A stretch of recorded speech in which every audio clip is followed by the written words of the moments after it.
Soğans mümkün.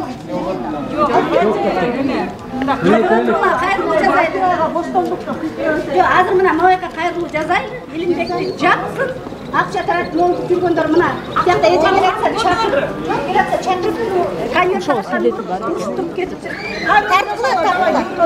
Көргөндөр айтып койгон. Ким акча айтсыздар? Ана мына жүздөрү таза болбосо могу жерде турмак, мына кайрылган боюнча кетишти айтсам азыр. Мына эметпейсизби? Сүйлөп бериңизчи эже. Азыр мына ушуну акча таратылды деген боюнча айтып бериңизчи. Азыр чөтүп эс албайм. Өзүңүзгө келип туруп. Жок, мен мындай эле кармак. Өзү карбайсызбы? Өзүңүз карап жашайсыз. Кымбаттуу пайщиктер, мен ушу Ихсандын пайщигимен акча салгам, мен дагы анан биз ушу үйдү алабыз деп, үй алгандар бар 3800 кишиге, автоунааларды алгандар бар. Бул жанагы пайызы жок, карапайым элдерге аябай ыңгайлуу болчу. Жакшынакай болуп иштеп жаткан жеринен мына Илимбек деген провокатор чыгып, элдерди деген тетири үгүттөп, мына моментип заявленияны жазып, 4-5 жолу пикет жазады. Ак үйдүн астына чейин алып барды. Анан бул эл деген эл экен. Ал тарапка ооп кеткендер кошо чыгып атып, туура эмес маалыматтарды таратып атып, азыр Акинай Төрөбекованы моментип каматып отурат. Бул жерде 3,5 миң, 6-7 миңге чейинки пайщиктер мына күтүп отурабыз ушуну. Сиздерден өтүнөбүз, жогорку бийликтегилер, Садыр Жапаров, урматтуу биздин президентибиз, Камчыбек Таштиев, сиздерден өтүнөбүз. Ушу карапайым элдин көйгөйүн чечип, Акинай Төрөбековага боштондук бериңиздер. Боштондук мына, боюнча.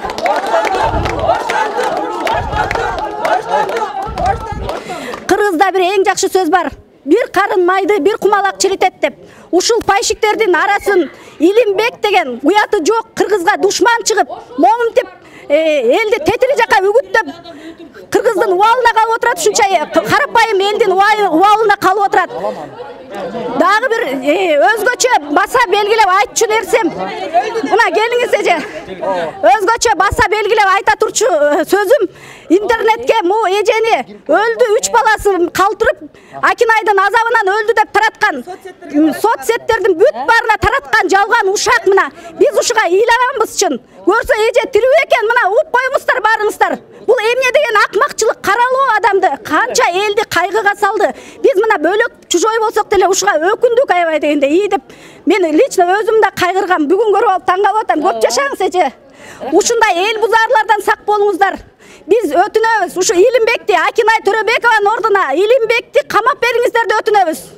Мына азыр келип алып конверттеп акча таратып, интернеттерде болсо Россиядан акча келатат деп, керек болсо мына өзүңүздөр билесиздер, группаларга мага 300 сомдон карточкама салып койгула, мен тияка бияка кайрылайын, Акинайды жаптыралы дегендер чынбы? Мына бүгүн болсо кайрылып атат мынакей, акыркы эме шансыбыз. Келгиле, чыгар багыла, бул чыгып кетсе бүттү деп бүгүн мына бүт группага кайрылып атат. Алданбаңыздар, урматтуу пайщиктер. Сиздер өзүңүздөрдүн тандооңуздар менен, терең көз караш менен, терең ой менен ойлонуп, туура жолду тандаңыздар. Ушундай провокаторлорго, аферисттерге, мошенниктерге алданбаңыздар. Суранам, өтүнөм сиздерден. Биз муну менен эле калбайбыз. Биз ушу Акинай Төрөбекованы чыгарыш үчүн ак үйгө чейин бүт жака кайрылабыз. Биз муну менен калбайбыз, сиздерден өтүнөбүз, суранабыз. Бул кыргыз элиндеги эң жакшы бир саамалыкты баштап, канча элдер үйлүү болуп атат. Бул жерде үй алгандар да турушат, мынакей 3800 киши автоунаа алгандар туруп атат.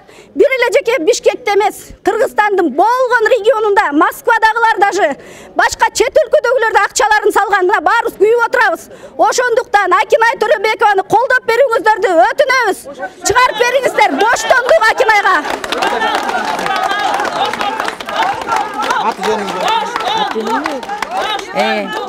Мен Токтомотова Нургүл, ушул жерден үй алайын деп Ихсандан эме кылгам. Акча төлөгөм 1 жыл мурун. Эми ушинтип ушуларды угатам. Мен деле бир жакында эле келдим өзүм.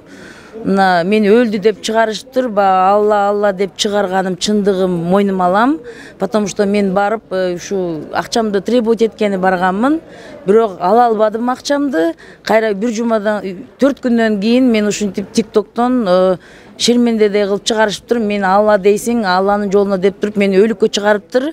Бул Илимбек деп аткан, мен көрбөдүм ал адамды дебейм го. Мен азыр ушул жерде көрүп атамын. Ушул жерден көрүп мен бардым жанына, барып туруп үкөң дейт, мен ал үкөм эмес. Мен алдан баш тартамын, менин үкөм эмес. Мен көргөн эмесмин аны, мен өзүмдүн эле лично мына мен өзүм тирүү турам. Мен өзүм таш көмүрдөн болом. Жалган айтпасына бул нерселерге мен кошулбаймын. Ушул биз жалган айткан үчүн биз жалган айткан үчүн жооп берсин. Аты жөнүңүз? Менин атым Бөкөнбай, фамилиям Абдырасулов. Менин уулум пайшик ушул Ихсан компаниясына. Эл катары мен деле пострадавшиймин. Биз мартта үй алмак элек. Мынандай тополоң болуп кетип, үй ала албай калдык. Бирок ушул Акинай Төрөбековна, башка жетекчилери бизге түшүндүрүп, айтып, суранып, мына август-сентябрга чейин чыдап бергиле. Биз биринчиден системабызды өзгөртүп атабыз. Мурда стратегиябыз кичине туура эмес болуп калган экен. 4-5 айдан кийин үй аласыңар деп убадаларыбызды туура эмес берген экенбиз. Азыр ошону очередь менен аласыңар, да бир топ өзгөрүүлөр болуп атат. Анан калганын сырттан инвестор таап келип туруп маселени чечебиз дешкен. Мен деле башка пайшиктер катары ошолордун айтканына көнүп, ынанып, сабыр кылып күтүп жүрөбүз. Бирок бул жерде айтып коюш керек. 1 жыл, 1,5 жылдын ичинде дээрлик 4000ге жакын адам квартира алганы бул факты. Биздин кыргыз мамлекети ошончолук үй бере элек 30 жылдан бери. Муну моюнга алыш керек. Бул Ихсан компаниясы мамлекет чечпеген маселени чечип атат. Албетте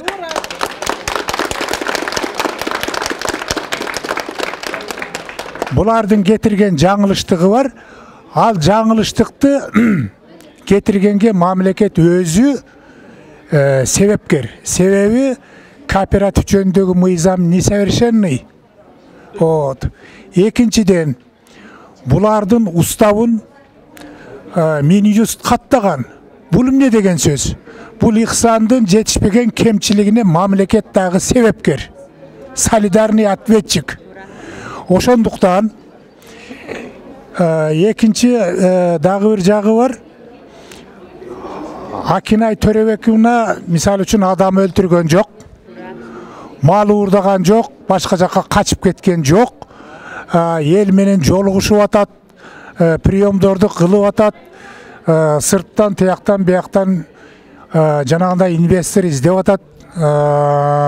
Инвестор келди деп уктук, көрдүк. Эгер ушундай шарт боло берсе, кайсы инвестор биз менен иштейт? Бизнес, бул бизнес тынчтыкты каалайт, тынчтыкты кабылдап берели. Эми акыркы айта турган бир топ сөз бар. Элдин ыркын, ынтымагын, тынчтыгын бузгандагы бир күчтөр бар экен. Айрыкча адамдар эмес, күчтөр. Муну эми барып көрбөгөндөн башка кылбагандай, муну жөн эле бир боолголоп айтсак болот да. Алардын мүмкүн бизнеси кичине кыскарып кеткендир, жүрбөй калгандыр, башка болгондур. Ага мына ушул Ихсан деген компания ушу жолтоо болуп аткандыр. Эми айнан турчу кичине. Эми бизде мына жокчулукта, анан кийин мындай бир кыйынчылыкта ар кандай арам жолдор менен да бир акча табуу бир адамдардын немеси болуп кетти. Мен эки адамды айтайын. Бири Мирлан деген жигит экен, журналистпи, блогерби, ар кайсы бир группага кирип туруп, жамандап дыйкандардын группасына, жанагы уруулардын тууганчылык группасына Ихсанга кандай тиешеси бар алардын. Ошолорго чейин жамандап неме кылып атат. жалгыз чыгып алып ошто сүрөткө түшүп атат, тигинтип атат, мынтип атат. Анан кийин дагы бир ушул жерде дагы бир 5-6 ожурот бир Илим деген жигит мага да тап берди. Эмне кызыкчылыгы бар? Ушунча элдин назары түшөт, наалаты түшөт.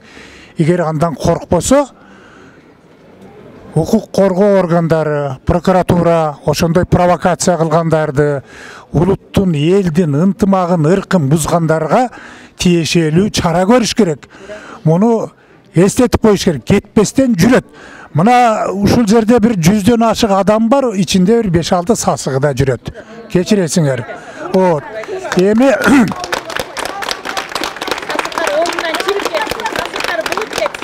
дагы бир айта турган сөз, кечиресиздер, көп сүйлөп койдум.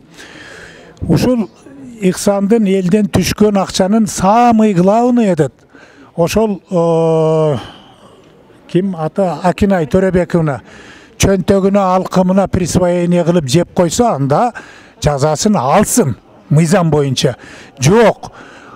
Эгер присвоение болбосо, аны камай турган жөн жок, башка неме жок, чыгарсын. Анын ордун башка сотта бизге акчасын өндүрүп бере албайт, милиция да өндүрүп бере албайт, мамлекет дагы элди мына ушундай бир карап койсо болмок. 20 миллион деген акча эмне? Мамлекет үчүн ал болбогон эле бир акча, ошону берсин дагы элди тынчытсын. Эже, сиз аты жөнүңүздү үй алдыңызбы? Аты жөнүңүздү айтып толуктап сүйлөп койсоңуз буяка. Мен Тукеева Гүлайым Сандыбаевна. Алганыма эмеде алгам, январда алгам. Ошондон бери Төлөп бүтүп уже уйдун башын ачып кеттиңиздерби? Жок, ачып бүт элекмин. 25% менен алгам, анан тиги төлөп атам. Анан 14 000 төлөчү элем, азыр дагы үстүнө кошуп төлөп атабыз. Кудай буйрса, ошо 5 жылдан кийин үйдүн башын ачып алабыз. Ошо Ихсан кооператив аябай жакшы кооператив экен. Биз ыраазыбыз. Мындан ары ишин улантып, Акинай Төрөбековна иштеп кетишине тилектешмин. Ушу жалкы үй ала электер үй алып алышына тилектешмин. Үй алып, жакшынакай үй бүлөсү менен үй алып, жакшынакай жашоодо жашап, эметишсин. Ошо баарыңарга ден соолук. Ошо тургандар үй алып алгыла. Ихсан мындан кийин ишин уланта берсин. Акинай Төрөбековна тиги эмеден боштондукка чыксын. Баарыңар үй алып алгангарга тилектешмин. Дагы үй алгандар барбы, дагы алгандар, үйү барлар.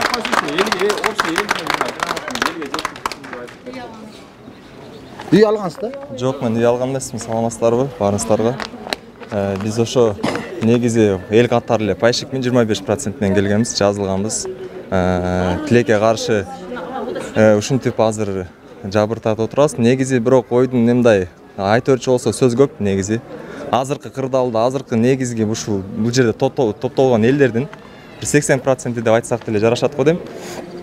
Азыркы учурда бизге Акинай Төрөбековна негизи бизге камактан чыгарып, себеби ушул не чыгарсын деген себеби камалганда бизге мына ойдо да байкелер айтып кетмекчи, сот деле башка деле бул нерсени бизге акча төлөп берип үйдү алып бере албайт. Анан кийин биздин бул жерде 80% бардыгын ойлогон себеби биз айтып атабыз. Акинай Төрөбековнан чыгарып берип, мамлекет тараптан Ихсандын үстүнөн көзөмөл алып берсе, ушул эле Садыр Нуркожоевич президентибиз ушуга өзү көңүл буруп, Камчыбек Кыдыршаевич көңүл буруп карап койсоңуздар, ушул жерде деген бизде деген берде 200 адам чыккан жок, 100 адам эмес, берде андан да көп негизичи. Азыр бул Бишкектин эле нерсеси проблемасы болуп атат да. На самом деле Бишкек общий Кыргызстан боюнча алсак бул нерсе адам өзү негизи эле көп. 3800 адам өзү эле үй алган. Күтүү мөөнөтүндө турган андан да көп. Бул жака баардыгыбыз биз мындай жыргагандан келген жокпуз, ушу үй алабыз деп келгенбиз. Ниетибиз баштан аягына чейин түз болчу. Азыр эми бул жерден башка дагы бир эме чагымчылдар болуп кетпеш үчүн ошо бизге негизи жалпак тил менен айтканда Акинай Төрөбековнан чыгарып, үстүнөн мамлекет тараптан аудит жалдап, мамлекет ошо Ихсандын ичин бүт болуна карап берсин, ошондо билинет кайсыл акча кайсыл жака кеткени. Ким канча үй алган, кандай кеткен, мамлекеттен чыгып, мамлекет эле мында биз гарант болуп беребиз, мында бул Ихсан компаниясы мынча сом, мындай бул жака кетир деп эле дайындап айтып койсо, биз бул жака келбейбиз, өз үйдө күтүп отурабыз.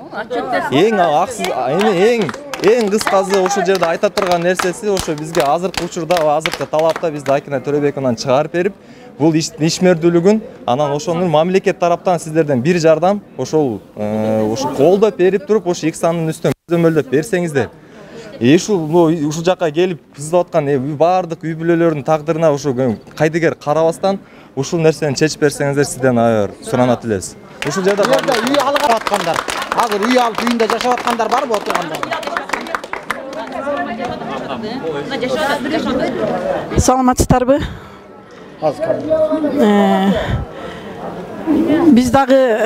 Бизге дагы бир айда деген жеке себепкер болгон. Август айынын аягында кызым Москвадан келип, анан ушул Ихсан компаниясы жөнүндө маалымат уктук, бирок биз офиске бардык. Чынында эле мен Акинай менен беттеш өзүм мындай сүйлөшүп көрө элекмин, менеджер кыздар менен сүйлөшүп, кызым договор түзүп, март айынын ортосунда үй алды. Кудайга шүгүр, кече күнү мынакей интернеттен көрүп Акинай Төрөбековнаны камап койду дегенен мен чыдабай ушул жерге келдим. Себеби көп кооперативтерге салыштырмалуу бул кооператив өтө бийик деңгээлде иш алып барып чыккан, документациялары дагы баардыгы Үй алдыңызбы? Алдык, Кудайга шүгүр. Биз дагы азыр жашап атабыз. Кудай буйруса биз дагы 5 жылдын ичинде кутулуп, бирок ай сайын акчасын төлөп атабыз. Үй алгандарга бериңиз эже. Бер, не обязательно чыгып бер, пикетиңиз камерага биздики. Саламатсыңарбы, урматтуу элим. Чын эле менин атым Гүлшан. Мен ушу Ихсан кооперативинин пайшигимин. Анан мен ушу былтыр 27 октябрда үй алдым. Ихсан кооператив аркылуу. Ошо 3 бөлмөлүү үйлүү болдум. Квартира Бишкектен. Сизде да азыр талап ушундай да, бул жерде тиги ушул Ихсан төрайымы соттон чыксын деп атасыз да? Ооба, менин да талабым ушундай. Эртеден бери ушул жерде күтүп отурабыз. Аябай Акинай эжеге мындайча айтканда ичибиз ооруп атат. Ушу кооператив Ихсанга ичибиз ооруп атат, чынында айткандачы.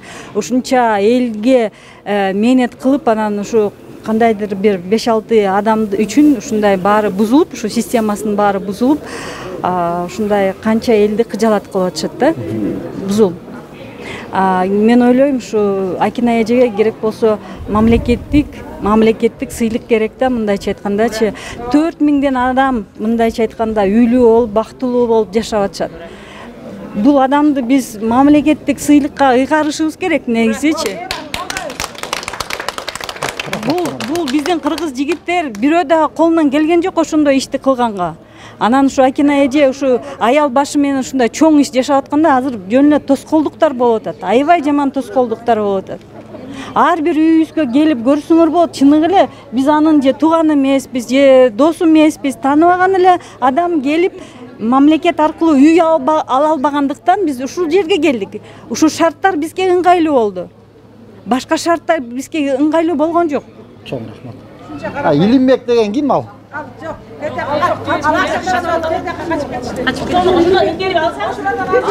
ошолордо Илимбек